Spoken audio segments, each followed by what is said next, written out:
घास में गुड़िया, घास में गुड़िया। एक राजा था, उसके 12 बेटे थे। जब वे बड़े हो गए तब राजा ने उनसे कहा कि तुम्हें अपने अपने लिए एक एक पत्नी ढूंढ कर लानी है, लेकिन वह पत्नी एक ही दिन में सूत काटकर कपड़ा बुने, फिर उससे एक कमीज सिलकर दिखाए, तभी मैं उसे बहू के रूप में स्वीकार करूंगा। इसके बाद राजा ने अपने बेटों को एक एक घोड़ा दिया।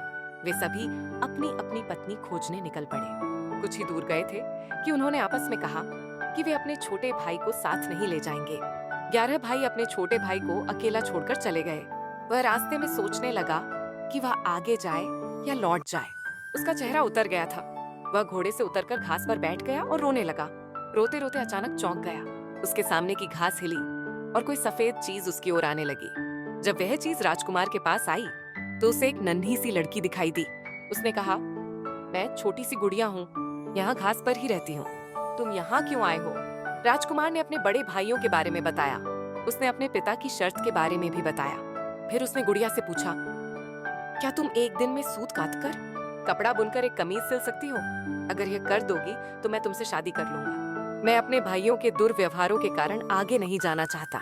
गुड़िया ने हाँ कर दी। तुरंत ही उसने सूत काता कपड़ा बुना और एक छोटी सी कमीज लेकर महल की ओर चल पड़ा।